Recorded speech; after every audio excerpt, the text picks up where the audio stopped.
अस्सलाम वालेकुम नाजरीन, मैं मोहम्मद असलम हुसैन सियासत की खबरों में आप सबका इस्तकबाल करता हूँ। नेशनल इन्वेस्टिगेशन एजेंसी ने आज मंगल को जम्मू कश्मीर में दहशतगर्दी के फंडिंग के मामले में मुतअद्दिद मुकामात पर सुबह सुबह छापे मारे हैं, जिनका ताल्लुक मरकज़ के ज़ेर इंतज़ाम इलाके में अल हुदा एजुकेशनल ट्रस्ट की मुश्तबा सरगर्मियों से है। इंसदाद दहशतगर्दी एजेंसी जम्मू कश्मीर के राजौरी, पूंछ, जम्मू, श्रीनगर, पुलवामा, बडगाम, शोपियान और बांदीपुरे के अजला में जगह जगह तलाशी ले रही है। NIA ज़राए ने बताया कि यह मामला जम्मू कश्मीर के राजौरी ज़िले में अल हुदा एजुकेशनल ट्रस्ट की मुश्तबा सरगर्मियों से मुतालिक है। NIA के ज़रिए अल हुदा एजुकेशनल ट्रस्ट के फंडिंग पैटर्न और सरगर्मियों के बारे में खुद मुकदमा दर्ज किया गया था, जो जमात इस्लामी जम्मू कश्मीर के लिए एक इदारे के तौर पर काम कर रहा है, जिसे UAPA के तहत गैर कानूनी अंजुमन करार दिया गया है। कोलकाता में इन्फोर्समेंट डायरेक्टरेट ने आज मंगल को तृणमूल कांग्रेस के MLA मानिक भट्टाचार्य को मगरबी बंगाल के असातिज़ा भर्ती घोटाले के सिलसिले में गिरफ्तार कर लिया है। ज़राए के मुताबिक मगरबी Bengal board of primary education के साबिक चेयरमैन भट्टाचार्य को असातिज़ा की भर्ती स्कैम के सिलसिले में ED हुक्काम की तरफ से रात भर पूछगछ के बाद आज सुबह गिरफ्तार कर लिया गया। इन्हें आज अदालत में पेश किया जाएगा। भट्टाचार्य पॉलिसी पारा असेंबली हल्के की नुमाइंदगी करते हैं। सुप्रीम कोर्ट ने इस अर्जी पर समाअत करने से इनकार कर दिया, जिसमें मरकज को गाय को कौमी जानवर करार देने की हिदायत का मुतालबा किया गया था। जस्टिस SK कौल और जस्टिस अभय S ओका ने अर्जी गुजार से पूछा कि इससे कौन सा बुनियादी हक मुतासिर हो रहा है। बेंच ने बरहमी का इजहार किया और कहा कि क्या ये अदालत का काम है? आप ऐसी दरख्वास्तें क्यों दायर करते हैं कि हमें जुर्माना करना पड़े? किसी बुनियादी हक की खिलाफ वर्जी हुई है? गाय को कौमी जानवर करार देने की पिटीशन को आखिरकार सुप्रीम कोर्ट से खारिज कर दिया गया। वज़ीर-ए-आज़म नरेंद्र मोदी ने आज मंगल को समाजवादी लीडर जयप्रकाश नारायण को खिराज तहसीन पेश किया, जिन्होंने इमरजेंसी मुखालिफ तहरीक की क़यादत की और भारत रत्न से नवाजे गए नज़रियाती नानाजी देशमुख को इनकी यौम पैदाइश पर खिराज तहसीन पेश किया और मुल्क के तई इनके ताउन की तारीफ की। वज़ीर-ए-आज़म नरेंद्र मोदी ने ट्वीट किया, लोकनायक जयप्रकाश नारायण को इनकी यौम पैदाइश पर खिराज अक़ीदत पेश करता हूँ। हिंदुस्तान के लिए इनका ताउन बेमिसाल था। उन्होंने लाखों लोगों को कौम की तामीर के लिए वक्फ होने की तरगीब दी थी। इन्हें जमहूरी नज़रियात के मुहाफिज के तौर पर हमेशा याद रखा जाएगा। नरेंद्र मोदी ने नानाजी देशमुख को भी खिराज अक़ीदत पेश करते हुए लिखा कि दही हिंदुस्तान और ज़ीरात के बारे में इनकी बेहतर समझ इनके कामों में भी झलकती है। वो एक बेहतरीन मुफक्किर भी थे।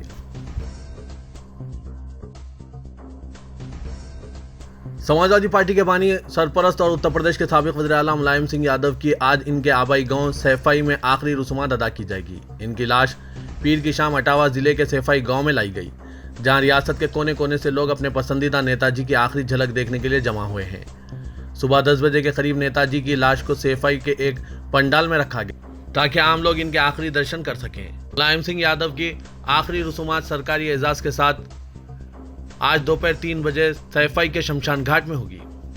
इनकी मौत पर रियासती हुकूमत ने 3 रोजा शोक का ऐलान किया है। वज़ीर-ए-आज़म नरेंद्र मोदी ने मेगा स्टार अमिताभ बच्चन को सालगिरह की मुबारकबाद पेश की, क्योंकि वो आज यानी मंगल को 80 साल के हो गए हैं। बिग बी के खास दिन के मौके पर PM मोदी ने इन्हें एक ऐसा अदाकार करार दिया जिसने नस्ल दर नस्ल सामईन को महसूस किया और इनका तफरीक किया। मोदी ने ट्वीट किया, अमिताभ बच्चन जी को 80वीं सालगिरह बहुत बहुत मुबारक हो। वो हिंदुस्तान की सबसे नुमायां फिल्मी शख्सियात में से एक हैं, जिन्होंने नस्ल दर नस्ल सामईन को मशहूर और महसूस किया। वो लंबी और सेहतमंद जिंदगी गुजारें। बिग बी ने अपने कैरियर का आगाज 1969 में फिल्म सात हिंदुस्तानी से किया। बाद में वो हर्षिकेश मुखर्जी की आनंद 1971 में डॉक्टर भास्कर बनर्जी के तौर पर नजर आए, जिसके लिए उन्होंने बेहतरीन मामून अदाकार का फिल्म फेयर अवार्ड जीता था। सुप्रीम कोर्ट ने एक मुस्लिम डॉक्टर की दरख्वास्त पर मरकज से तलाक किनाया और तलाक बाइन समेत एकतरफा और तलाक की तमाम शक्लों को गैर आईनी करार देने के मुतालबे पर मरकज से जवाब तलब किया है। एडवोकेट अश्विनी उपाध्याय कर्नाटक के कलबुर्गी से ताल्लुक़ रखने वाली दरख्वास्त गुजार डॉक्टर सैयदा अनब्रीन की नुमाइंदगी कर रहे हैं। जस्टिस S अब्दुल नज़ीर और जस्टिस JP पारदीवाला ने मरकज के साथ ही कौमी इंसानी हकूक़ कमीशन और कौमी कमीशन बराए ख़वातीन को भी नोटिस जारी किया है। पिटीशन में कहा गया है कि यह तलाक मनमानी, गैर माकूल और मसावत के मुनाफी है। कौमी दारुलहुकूमत दिल्ली के सुंदर नगरी में विश्व हिंदू परिषद के एक एहतजाज प्रोग्राम में मुसलमानों के खिलाफ नफरत अंगेज बयानबाजी, इनके मुआशी बाइकाट और इनके कत्ल तक के लिए उकसाने के मामले पर हंगामे के बाद दिल्ली पुलिस ने मुंतज़मीन के खिलाफ FIR दर्ज कर ली है। इस एहतजाजी प्रोग्राम में पुलिस की मौजूदगी में BJP रुकन पार्लियामेंट प्रवेश वर्मा, गाजियाबाद से रुकन असेंबली नंद किशोर गुज्जर और साधु संतों ने मुसलमानों के खिलाफ इंतहाई नफरत अंगेज बातें कही। रुकन असेंबली ने तकरीर के दौरान दिल्ली फसादात में अपने मुलविस होने के वाज़ेह इशारे भी दिए हैं। बहरहाल पुलिस ने जो केस दर्ज किया है वो बिला इजाजत प्रोग्राम मुनक्किद करने का है, जो दफा 188 के तहत दर्ज किया गया है। शिवसेना के दोनों कायमों की जानिब से नए नाम और नए इंतखाबी निशान की तजावीज़ मिलने के बाद इलेक्शन कमीशन ऑफ इंडिया ने अपना फैसला सुना दिया। कमीशन ने उद्धव ग्रुप को शिवसेना उद्धव बाला साहब ठाकरे नाम दिया, जबकि शिंदे ग्रुप को बाला साहब बापची शिवसेना नाम मिला है। इसी तरह ठाकरे ग्रुप को इंतखाबी निशान के तौर पर मशाल मिली है, जबकि शिंदे को नई तजावीज़ पेश करने के लिए कहा गया है।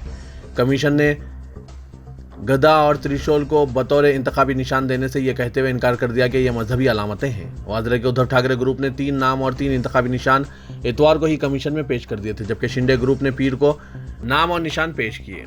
हैरत अंगेज तौर पर कमीशन ने शिंदे खेमे को बाला साहब बांची शिवसेना नाम दिया है, जबकि उद्धव खेमे ने जो नाम पेश किए थे इनमें पहले नंबर पर शिवसेना बाला साहब ठाकरे था, मगर कमीशन ने इसे तस्लीम करने के बजाय तीसरे नंबर पर दिए गए नाम शिवसेना उद्धव बाला साहब ठाकरे को तस्लीम किया है।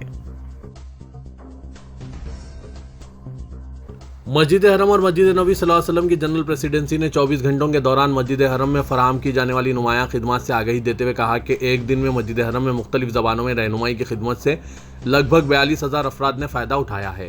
2 मुक़द्दस मस्जिदों की सदारत आमा ने अपने ट्विटर अकाउंट पर बताया कि गुज़िश्ता रोज़ एक दिन में मस्जिद हरम आने वाले 2,378 अफराद ने तवाफ़ की खिदमत से फ़ायदा उठाया।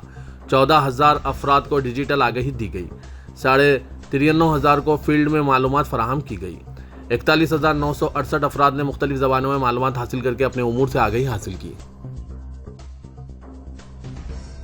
समाजी जहदकार योगेंद्र यादव ने कहा कि मुल्क और दस्तूर दोनों खतरे में हैं। दस्तूरी इक़दार का तहफ़्फ़ुज़ करने और मुल्क में इत्तेहाद के पैगाम को फ़रोग़ देने के लिए राहुल गांधी ने पदयात्रा का आगाज़ किया है, जो वक्त की ज़रूरत है। मुल्क को कई चैलेंजेस का सामना है। बुराई का खात्मा करने और अच्छाई की जीत के लिए राहुल गांधी के कदम से कदम मिलाकर चलने का यही सही वक्त है। बीजेपी ने इख्तिदार हासिल करने और सियासी मफाद परस्ती के लिए मुल्क को नफरत की आग में झोंक दिया। मुल्क की हालात का जायजा लेने के बाद राहुल गांधी ने नफरत छोड़ो और समाज जोड़ो का नारा देते हुए भारत जोड़ो यात्रा का आगाज़ किया है। ये गैर सियासी यात्रा है, जिसकी वजह से वो और समाजी जहदकार इस भारत जोड़ो यात्रा का हिस्सा बने हुए हैं। योगेंद्र यादव ने कहा कि अब मगर या अपनी राय कायम करने का वक्त नहीं है, बल्कि अवाम के दिलों को जोड़ने का वक्त है। राहुल गांधी की भारत जोड़ो यात्रा से मुल्क में कई तब्दीलियां देखने को मिल रही है। आरएसएस को भी समझ में आ गया है कि इन्हें मुसलमानों के साथ मुशावरत की जरूरत है। मुल्क के 2 नंबरी लोग 1 नंबरी हो गए हैं। इनके पास पैसा कहां से आ गया है, इस पर भी गौर करने की जरूरत है।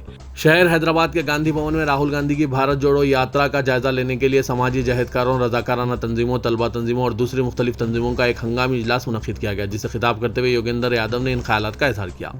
इस मौके पर न्यूज़ एडिटर सियासत जनाब आमिर अली खां, AICC सेल के कौमी सदर के राजू, कांग्रेस के कायदीन मधुगौड़ याशकी, मल्लू भट्टी, विक्रमार्का, महेश कुमार गौड़ा, ए दियाकर, अब्दुल्ला सोहेल और दूसरे मौजूद थे। न्यूज़ एडिटर सियासत आमिर अली खां ने कहा कि राहुल गांधी मजहब, जात पात और सियासत से बालातर होकर भारत जोड़ो यात्रा मुनज़्ज़म कर रहे हैं, जिससे इन्हें अवाम की भरपूर ताईद हासिल हो रही है। बीजेपी के मुअत्तल रुकन असेंबली टी राजा सिंह ने विजय नुमाई नोटिस का जवाब देते हुए हाईकमान को वजाहत की कि इन्हें मुसलमानों से बैर नहीं है, बल्कि वो मजलिस की फिरकावाराना सियासत के खिलाफ हैं। PD एक्ट के तहत गिरफ्तार राजा सिंह चल्लापल्ली जेल में कैद हैं। इसने अपने जवाब में कहा कि TRS हुकूमत ने मजलिस के साथ इनको 100 से ज़ायद मुकदमात में माखूज़ किया है। साल 2014 से अब तक उन्होंने मजलिस और TRS के गठजोड़ के खिलाफ आवाज़ उठाई और नाम मुसलमानों को निशाना बनाया। राजा सिंह ने कहा कि मजलिस फिरक़ेवाराना सियासत कर रही है और उन्होंने कभी मुस्लिम तबके को गलत करार नहीं दिया। वक्फे से वो मजलिस की कारस्तानियों को बेनकाब करके हलीफ TRS के खिलाफ भी आवाज़ उठा रहे हैं। राजा सिंह ने कहा कि हालिया दिनों स्टेज आर्टिस्ट मुनव्वर फारूकी के कॉमेडी शो के खिलाफ उन्होंने अपनी आवाज़ बुलंद की थी और हुकूमत से कहा था कि वो इसका शो शहर में करने की इजाज़त ना दें, और इस ज़िम्मन में उन्होंने एक वीडियो पोस्ट किया था, जिसका फ़ायदा उठाकर TRS हुकूमत ने इन्हें PD एक्ट में जेल भेज दिया है। पार्टी दस्तूर के खिलाफ कोई भी इक़दाम ना करने का दावा किया है और बीजेपी हाईकमान से वादा किया कि वो मुस्तकबिल में ऐसी कोई हरकत नहीं करेंगे जिससे पार्टी को बदनामी झेलनी पड़ेगी। दुबई एयरपोर्ट पर फंसे हुए तेलंगाना के 5 नौजवानों ने इनकी बाहिफाजत वतन वापसी के सिलसिले में रियासत के वजीर IT तारक रामा राव से दरख्वास्त की है। 5 नौजवान, जिनमें 4 का ताल्लुक राजाना सरसला जिला और 1 का निज़ामाबाद से हैं, उन्होंने एक वीडियो जारी किया। इस वीडियो में इन नौजवानों ने अपने खलेजी मुल्क में इनको दरपेश मसाइल से वाकिफ करवाया।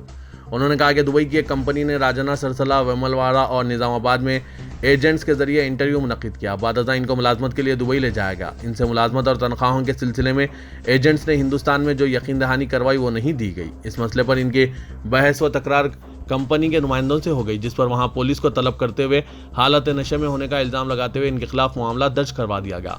जब मायूस नौजवान अपने पासपोर्ट और टिकट लेकर वतन वापसी के लिए एयरपोर्ट पहुंचे तो पुलिस ने इनको ये कहते हुए रोक दिया कि इनके खिलाफ दुबई में मामला दर्ज है और ऐसे में वो हिंदुस्तान वापस नहीं जा सकते। इन नौजवानों ने वजीर तारक रामाराव को एक वीडियो भेजे और इनकी वतन वापसी को यकीनी बनाने की अपील की है।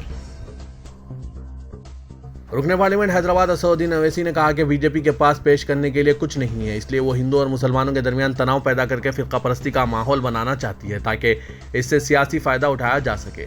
मरकज में बीजेपी हर लिहाज पर नाकाम हो चुकी है। पेट्रोल डीजल के अलावा अशिया ज़रूरिया की कीमतें आसमान को छू रही है। बेरोजगारी नौजवानों का मुकद्दर बन गया है। वर्ल्ड बैंक की रिपोर्ट के मुताबिक मजीद अवाम गरीबी का शिकार हो गए हैं। बीजेपी के पास कोई पॉलिसी और प्रोग्राम नहीं है, वो सिर्फ नामों की तब्दीली के जरिए अवाम की तवज्जो हटा रहे हैं। मैसूर बेंगलुरु की ट्रेन का नाम टीपू सुल्तान के नाम से बदलकर ओडियार कर दिया गया। टीपू सुल्तान के नाम से ट्रेन बदलने पर टीपू का नाम खत्म होने वाला नहीं है। इन्हें यकीन है कि तेलंगाना में भी बीजेपी हस्बे साबिक नंबर 3 पर ही रहेगी। पहले और दूसरे नंबर पर जो जमाते हैं ये इन पर मुनहसिर है कि वो अपने मजबूत मौक़िफ़ को बरकरार रखें। अगर वो ये समझते हैं कि सिर्फ हम ही बरकरार रहेंगे और गुरूर व तकब्बुर में रहेंगे तो रियासत की तारीख ये बताती है कि जो नंबर 1 पर थे वो नंबर 3 हो गए और दूसरे नंबर पर रहने वाले 0 हो गए हैं। इसलिए इन पार्टियों को सोच समझकर फैसला लेना चाहिए। तेलंगाना के वज़ीर-ए-आला के चंद्रशेखर राव समाजवादी पार्टी के बानी व उत्तर प्रदेश के साबिक चीफ मिनिस्टर मुलायम सिंह यादव की आखिरी रसूमात में शिरकत के लिए मंगल को उत्तर प्रदेश पहुंच गए हैं।